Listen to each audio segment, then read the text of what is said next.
Okay, so first of all, I want to thank you very much, Phil, for joining us today, coming down to the back of Beyond in Devon to record this rather special track. We all know quite a bit about Phil's background, but for those that don't, would you like to just give us a little bit of where this whole movement of Born Fearless started, when you started to write, and how the story basically comes about? Yeah, I was adopted as a child, so from sort of like day one, it was looking like it was going downhill for me. I was brought up by parents who then subsequently split up, and after a series of sort of like sequences of bad luck, I ended up in a children's home. Although people say to me, children's homes were, oh, how terrible your life must have been, Phil. I actually flourished in the children's homes, but was still exposed to some fairly awful things whilst I was there. No stranger to paedophilia, put it that way. So I did have a pretty rough start in life. Having said that, when you see where I went after that, subsequently joining the army, becoming a special forces operator, and then further on down in my life becoming a mercenary, some of the lessons I learned as a child set me up for the rest of my life. Yeah. Helped me deal with some of the stuff I had to deal with, and put me on the right route for what turned out to be, a career spent in hostile and unforgiving environments. Subsequently, once I left that, I sort of stayed there to a certain point, going to Syria with Sky News. But obviously, you can't stay in that sort of background forever. So the more media-based sort of stuff started coming out of me. I've always had half a brain on my shoulders, so I sort of realised I could write. I've written a bestseller with the help of my ghostwriter Damien Lewis, and I am articulate enough to put things down, my experiences and what I see as vision, into forms which people can understand. So what age did you join the army? And was that going to be something that you thought about, or did it just kind of happen? I joined the military when I was 18 years old. I actually tried when I was 16. Yeah. But was turned back because I had a juvenile criminal record for violence. I got a job by pure fluke on a scheme called the YTS, which was a youth training scheme, as a ski instructor. It was insane. I lucked in massively. I got this job as a ski instructor. But at the end of it, the guy that was running the activity centre that I worked out of, he was an ex-admiral in the Navy, and when I thought he was going to employ me, he turned around and cut me off straight away. He said, look, Phil, he says, there's nothing I can do for you. You've got no qualifications. You're not teaching material. As far as the education will support you, and although you're a brilliant skier, I can't employ you unless you have teaching qualifications, and you haven't even got a cycle proficiency, you know what I mean? So you ain't really going anywhere. He then, in the next breath, mentioned, he said, have you ever thought about going in the army? And I said, well, I had. And before my feet could touch the ground, it was like I was in the back of the minibus, and he was running me down to the careers office, which is where we went, and obviously I signed on, and I was in quite a hurry, actually, because my term on the YTS was coming to a close, and I didn't want to have too much of a gap to bridge because I wouldn't have had any money and no job and all the rest of it. So, yeah. So what was the first first deployment that you went? My first real operational deployment, funnily enough, was to Wales. Was it? As a firefighter, because the Welsh Fire Brigade went on strike, and we went down there, and so every time we got called out, the fire brigade went as well. And I remember once we were called out to a drowning horse on the mudflats, and we were in these old green goddesses, and they only did about 30 miles an hour. By the time we got there, the horse had gone. Yeah. So presumably it either sunk or somebody else had got it out. Like, do you know what I mean? But we never found out what happened to the horse. So it was like, wow. And then from there it was sort of like Northern Ireland. I spent about 5 years in Northern Ireland doing various jobs, from pounding the streets to hiding in bushes and taking photographs of people and all that sort of stuff. And then, like I say, that was really the only operational deployments that were on offer in those days. Bosnia just started kicking off, but by this stage I decided I was going to have a crack at Special Forces selection. Yeah. And that's where I went, and obviously... That must have been a very gruelling process of being selected.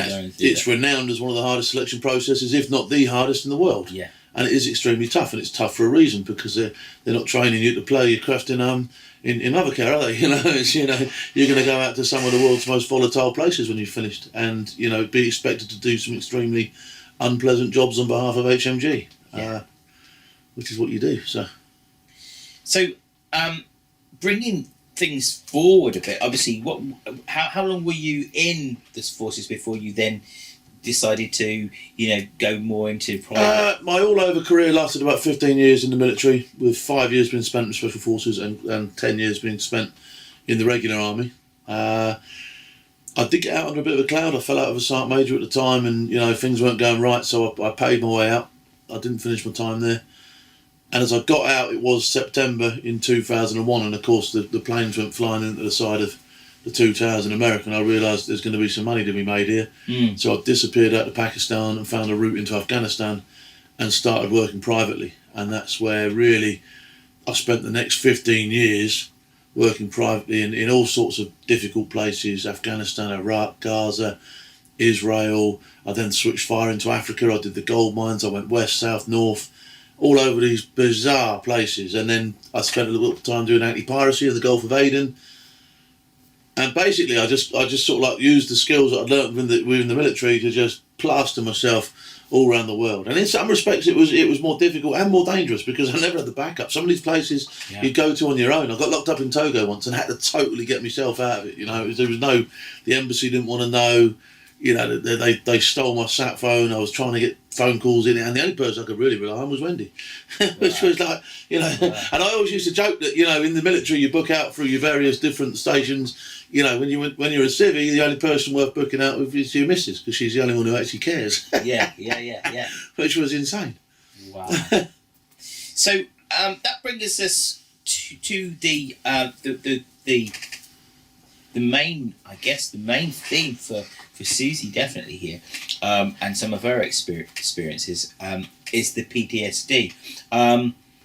When were you first aware of such a condition, and was it through other people? Was it first hand, or was it something that gradually came on? They were very tongue-in-cheek talking about it when I was in the regiment. I remember we came back from a very difficult job in West Africa, and they were saying, does anybody want to go sick? But it was tongue-in-cheek, and you feared going sick even if you did have problems with what you've done, because of, you might lose your position within the regiment, you might be deemed that they couldn't deploy you anymore.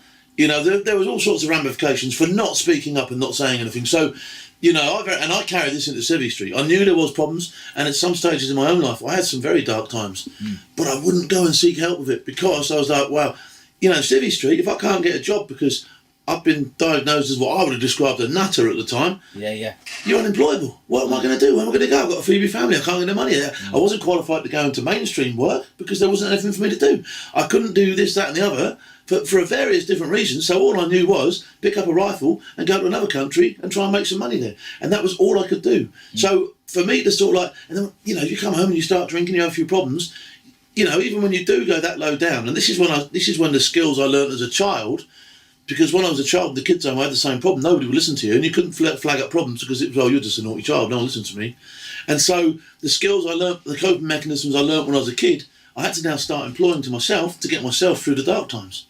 And I very much am almost the eternal optimist with everything. I always say, everything on my body is designed to go forwards. My eyes face that way, my legs work and push me that way. It's very difficult to run backwards. It's very easy to run forwards. And that's the way I look at life. Everything is designed to go forwards, and so I don't dip into the past too much where I can.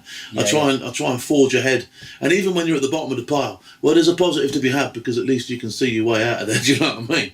Wow, that's a really admirable kind of moving, really, in the room, isn't it? It's like wow, yeah.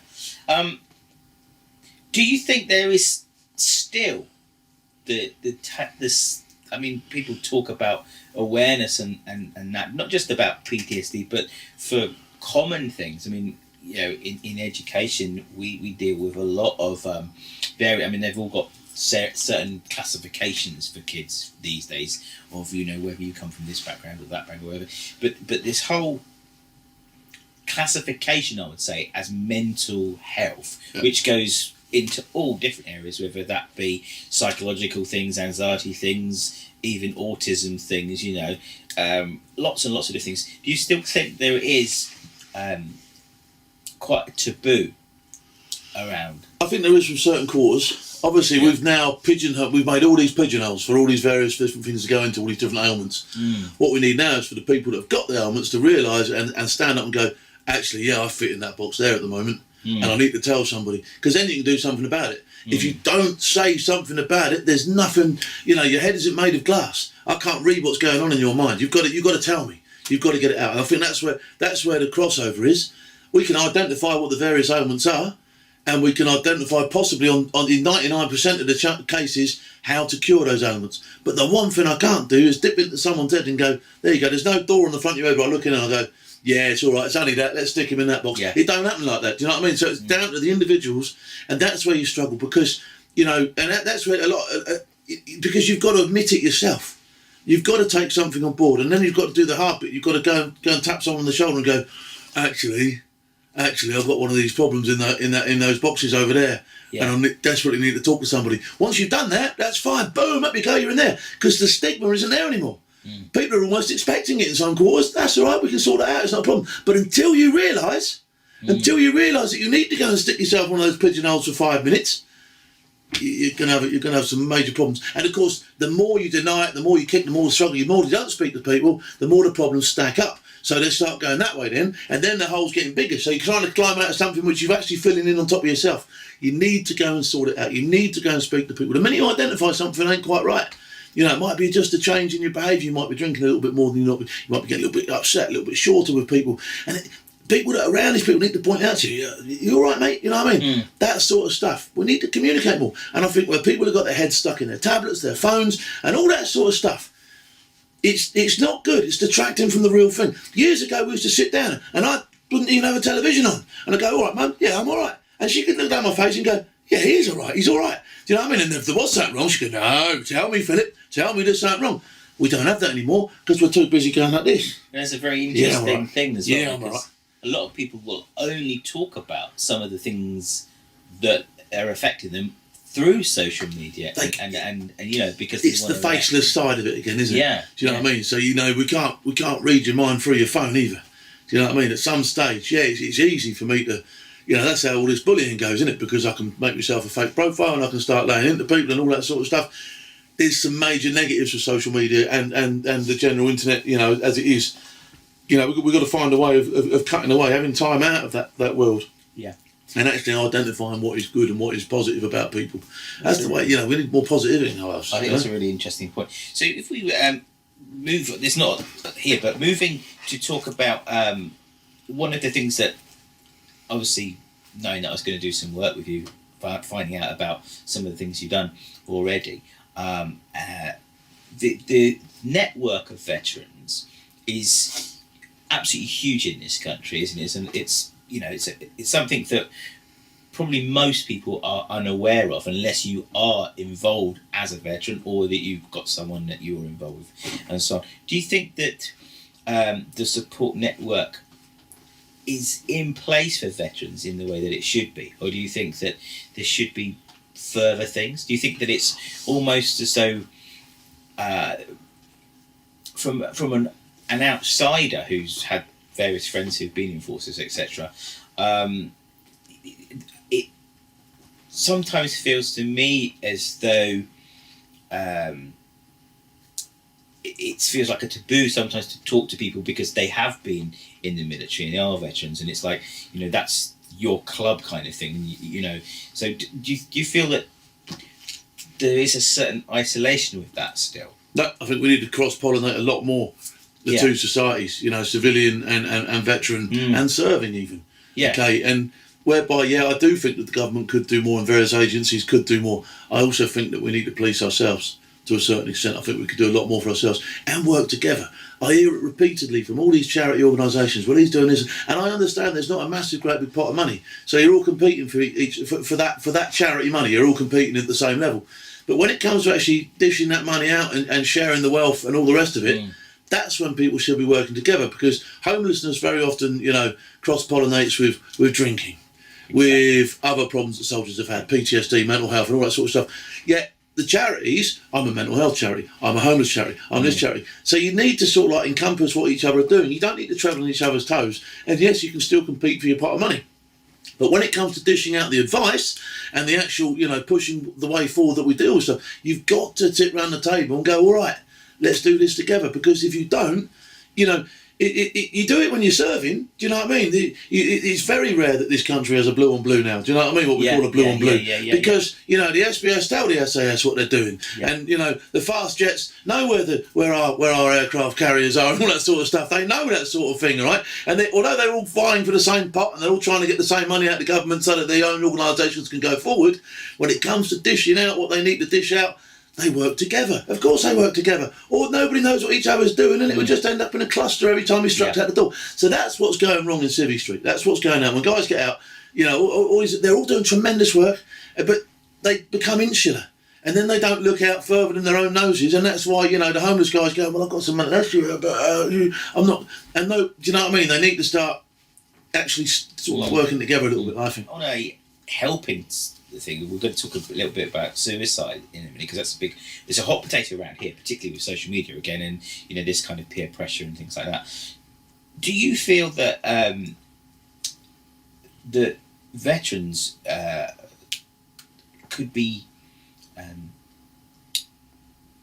offering advice and helping people with some of their experience, because of the extremes that some people have gone through, and like you're saying for yourself, experiencing all the things you have, that for some might be the best type of therapy, rather than sitting down and working out whether their mother was this or whatever. Where actually, first hand, you're talking about the best thing is to move forward into to do all these things. Absolutely. Where guys have come all the way through the system, and where they have sort of like turned it around the other way, they need to look everywhere to spread that word and let people know how they did it and all that sort of stuff. So, with the veteran community, I like to include all frontline services. I include police, fire, nurses, all frontline services for me when I talk about this sort of stuff, because they all do a similar job. All right, we don't all get to go to Afghanistan, but we are all doing dangerous stuff, and we take our lives into our own hands daily to help other people, or we sacrifice lots of our time to help other people. So there's plenty of frontline services out there, not just veterans,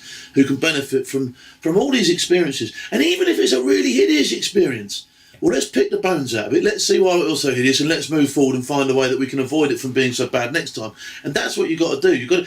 Every negativity has a positive side. Only if it's as far as to say, well, the positive out of that negative is that can only be better. Do you know what I mean? So there's always a way that we can go with this stuff. And yes, people should talk across the board. You get nothing from being insular. You get nothing from keeping it to yourself. You only benefit from experience by passing it around. Otherwise, it's just kept to myself. Do you know what I mean? If the first man ever to go like that with spark and make the fire didn't show the next man, there'd be no fire today, would there? All right. So that's the way it goes. You only benefit and move forward by showing other people, by talking about it. How can we make a better fire? Oh wow, and that's how things progress, isn't it? Do you know what I mean? That's how life is. So it's the same with all this sort of stuff. If you keep it to yourself, if you're insular, if you don't talk, you ain't never going to get any better from it. Do you think that one of the reasons that you started to write was a form of being able to put some of those experiences out there and to share those things with other people and to reflect? I had a career as a soldier, and I enjoyed my career as a soldier, and I was always said, if you find something you enjoy doing, you don't work. And I never worked throughout my life, because I enjoyed what I was doing. I loved being a soldier, and I loved the stuff I did. Outside of that, if you'd have said to me, is there one other thing you could do? It would have been, I want to perform. I absolutely want to perform. I want to be out there. I want to be showing people this. I want to be doing that. I want to be talking, I want to see the stars. Do you know what I mean? I want to be out there. Right? That's what I want to do. And I do have a creative side within me, okay, which is bursting to get out at the moment. Do you know what I mean? It's insane. And I think this is where I'm at in my life. I've done my fighting. I've had my battles. And now what I want to do is pass on the wealth of knowledge that I've got to other people. I'm getting heavily into recruitment, heavily into, passing my knowledge on to the cadet force and people that are now starting off in their lives. Yeah, guys, don't worry about going down that road anymore, because I learned that lesson. Do it this way. There you go. Do you know what I mean? Now, they might not listen to me, but there'll be a certain few that do. And then they can progress that much further and that much faster, because they've got the benefit of what I've done. And I think there's so many blokes out there, so many veterans out there that have learned so many lessons, that if we started pushing it back a little bit and sharing this information around, people would actually, not only would there be more role models in life for some people to aspire to, who perhaps don't have the luxury of a role model in their life, which I never had when I was a kid, there'd just be so many benefits from getting more involved. But on a personal level, I am now in my element. I want to perform. I'm on the stage regularly. I'm getting television parts. I'm doing this, that, and the other, and it's where I want to be. And if I can actually perform and pass on a message at the same time, well, "Oh, hang on a minute. Is Phil working? No, he's not. He's doing what he wants again, isn't he? Do you know what I mean? So I'm having a laugh, isn't I? I'm having it off." Do you think that creativity is a really important thing for people to explore when they are suffering in any kind of mental capacity? What kind of benefits that might bring to people? Anything which is positive is going to benefit someone who is down. Anything that puts a smile on someone's face who is down is positive. Okay? So you've got to find things. Not everybody's going to be able to write, not everybody's going to be able to sing, not everybody's going to be able to do this, that, and the other. You've just got to find positivity. You've got to find, what is it that I want to do? It might just be as simple as someone who thinks, well, nobody wants to know that. Well, yes, they do. So there'll be a positive thing for everybody. But if you just sit down, mope, and, push your dinner around the plate and just get, okay, well, that's all right, have a drink. That's where you're going to get your problems. That's where you're going to start going down. It's difficult. I'm not saying it's easy, and I'm not saying it's going to be something you fall straight into. But you need to find that one little thing in life that gives you that little spark that suddenly goes, I'll tell you what, it ain't that bad anymore, and you start going upwards. Really interesting to see. You say the spark, and I think that as someone that... I haven't finished yet. There's a woman talking to me in the background. That's weird. Strange woman in here. Talking about... I brief lots and lots of young children, and I'll give them this briefing, and Wendy's going to give me something now, right? And at the beginning of the briefing, all right, I'll show them this, all right? I'll show them this. This is not planned. This was not planned, no. But as you've asked me this question, all right, have you got a pen there? I'm going to show you the relevance of how I deal with this and how I get this across to children, right? Because this is something I've done, and it's been a lot of kids have gone really when I do this thing, right? So at the beginning of the interview, I'll show them this, all right? I'll show them this. Okay, just whatever you do, I said, get yourself a piece of paper and put the T on it. Put a T on it, all right? Put a T on your piece of paper. Take that piece of paper, fold it up, all right? And put it somewhere where you know where it is, but you can't get at it and you can't get it out, all right? Go and put it, go and put it back in your lockers when you go home, or go and leave it with your mum and dad or whatever, okay? And then whenever you're out and about and you say to yourself, I can't do that, well, you can, because that T's at home, and that's the T off of can't, and you can do anything you like. So there's no, if you keep that, you put that T in the bin, all right? You've taken the T off of can't, and you can, and everybody can. That's what I tell young kids. Everybody can do anything they like if they put their mind to it, and they find that reason to do it, okay, which will always be there for them. Do you know what I mean? There will always be there. There will always be a way. There will always be a way. Brilliant. And it's just positivity. Do you know what I mean? Instead of sort of like, as soon as you say can't, your whole life goes downhill. Exactly. As soon as you say can, you go. Yeah. And that's with anything. Yeah. If I say to you can't have some sweets, or kid, he goes, if I say you can have some sweets, he smiles. So that's the difference. The two words are completely different, aren't they? Exactly. Do you know what I mean? It might seem like you can't sometimes. Yeah. All right, but that's a different thing. And to think that you can't is the worst. Yeah, but you can. And to go, tell us just a little bit before we talk about today about how Born Fearless came about and what the whole objective of Born Fearless is all right, about. Born Fearless basically was, I wrote my first book, which was a very, very brief life story up until that time. I think it's been out about 8 or 9 years now. And we didn't have a name for the book.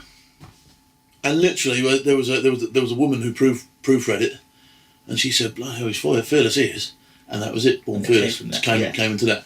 And then I always said that I didn't just want to write a book. I didn't want to be a one-book wonder. I had this vision of it becoming a brand, my brand. My brand would be Born Fearless. And so, originally actually we had a knife in the O, in replace of the circle, but we've just recently rebranded to get rid of that knife in an attempt to stand up to knife crime. So I said I'm not supporting a brand that's got a knife in it, on my own stuff.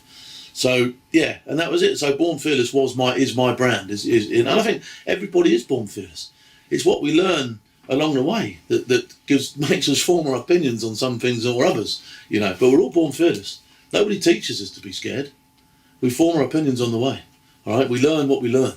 Okay, and it's all about being cautious. Cautious is not being scared. All right. So no, everybody's fearless. Wow. Or they can be. So you have come up with this notion of a song. Why? How? And what's next with it? Well, Susie got hold of me, or in fact she got on my Facebook page. My Facebook page, wasn't it? Because Wendy took the call. I do have a lot. We have a lot of people on my social media, and we saw this one. I didn't know whether to take it real or not at first. We're sort of like, really, because I do get a lot of requests to do this, that, and other on my social media. But we looked at it, and actually, when I thought about it, and I said, look, that is something I would. I remember writing a poem when I was at my school, and I presented this poem once, and it went down a tree. And everybody at the school said, gee, one day you'll be on the telly, son, you know what I mean? One day you'll be doing that for a living. And obviously I never did do that for a living. Now I'm beginning to realise, yeah, I can do that. I've taken the tea off again, haven't I? I can do that. Yeah. I can make a song. I can write a song. Yeah. Well, I can't put the music together, but with the help of someone else, I've put some lyrics together when we formed it into something that now is looking like it will be a song, and it'll be a bloody good one and all, and it will compete. I've got no doubt in my own mind that, with what you're doing yourself, with the editing, what Susie's done with the music, and with my lyrics, we've got something. We've got something that's going to be potentially huge. Okay, and moreover, we're all doing something that actually means something to us and trying to help other people at the same time. So, when it comes to winning combinations, I think, and you do need combinations in life, do you know what I mean? You do need combinations to make things go right. We're on to a winner here, do you know what I mean? So, yeah, no, I'm very proud, and just the very little I've seen today so far of the edit, be great. I'm extremely happy with the way things are looking, to be honest. That's cool. Amazed even. So what's next for you then? What's the next thing you want to be doing? You're going to write another book? There's another book in the pipeline this year, without a doubt, if I can get it commissioned.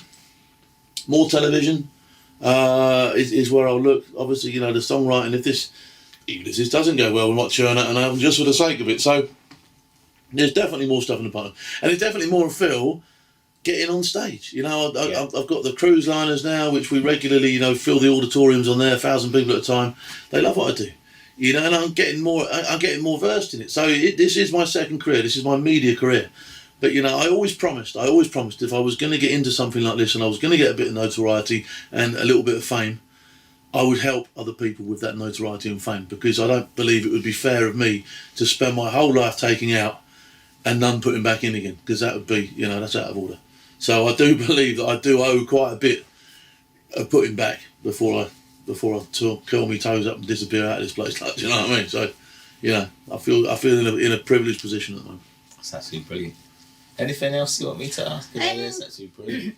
What's your thoughts on the idea of running creative retreats? Creative therapy. Creative retreats for veterans. Veterans, that's what I'm really I think it's an intriguing thing, because I hadn't, like I say, until I saw that email, I had never even really considered making this song, because I don't know music. I don't know music. I can sing to a certain extent, and I can write to a certain extent, but you don't need none of those.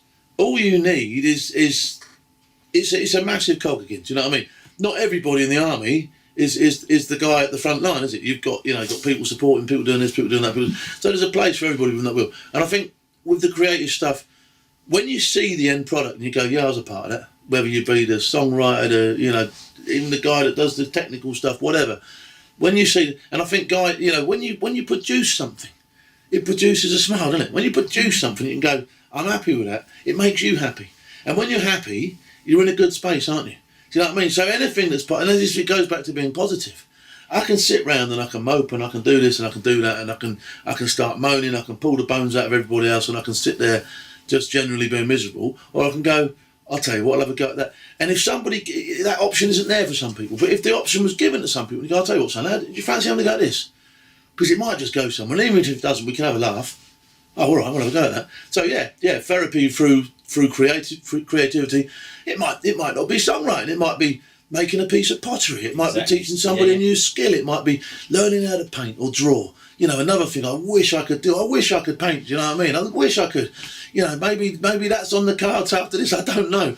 But this is a great big world with so many beautiful, wonderful things you can do in it. It would be a shame if I identified something I wanted to do and didn't do it because I was too busy whinging about my predicament. Yeah. Do you know what I mean? Yeah. So if you was offered to go to a retreat with all these different creativities and painting, so you can explore your creativity around painting, songwriting, knitting even.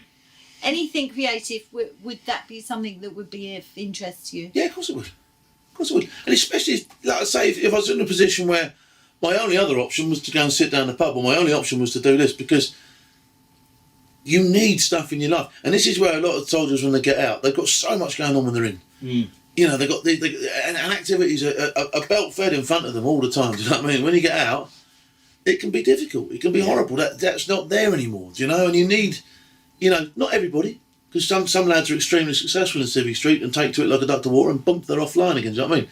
Some guys need some form of replacement of what they've lost.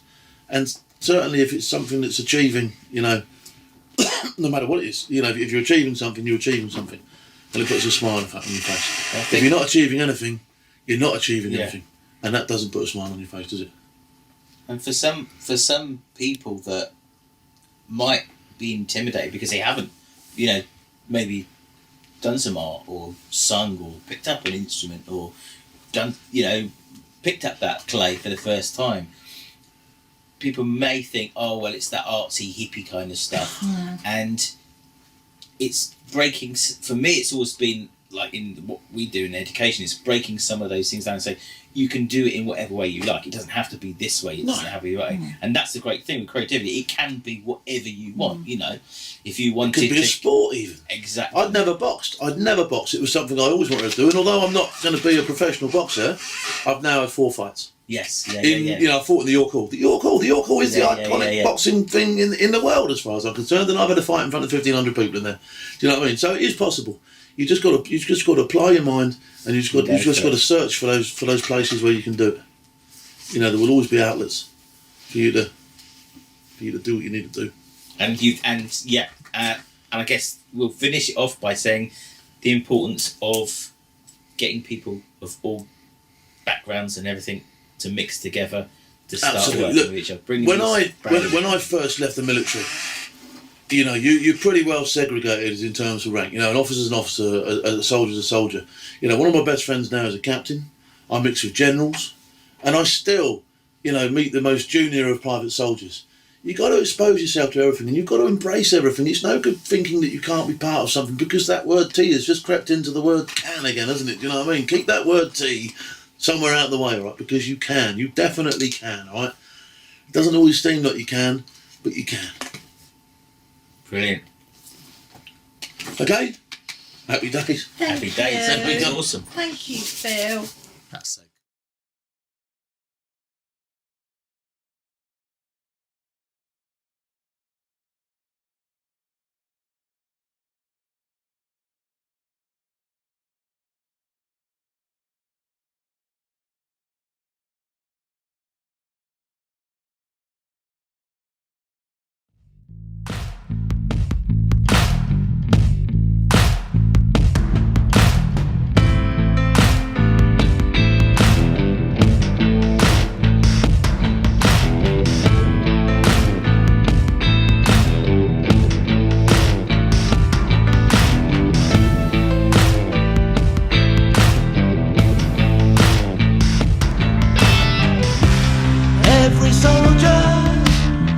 what they're told to do.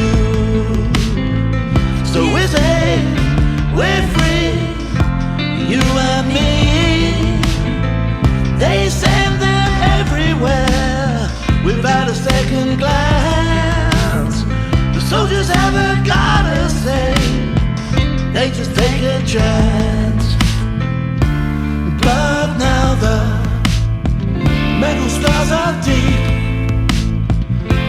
Let us fight back. Let us fight back. Shout out, shout out, shout out loud. Get behind our troops who serve this country proud. Rise up and be strong. Let us come together. We are standing as one, as one.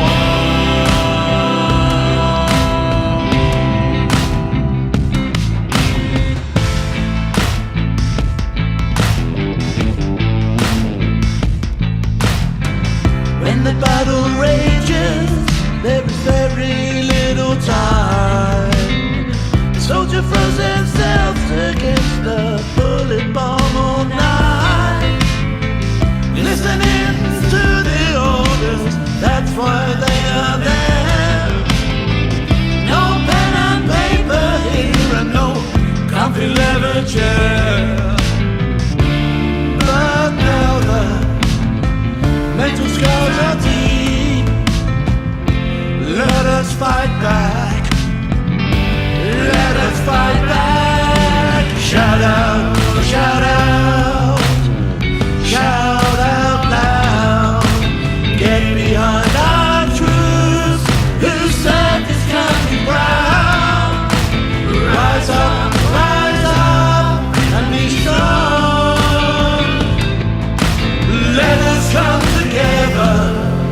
we are standing as one, as one.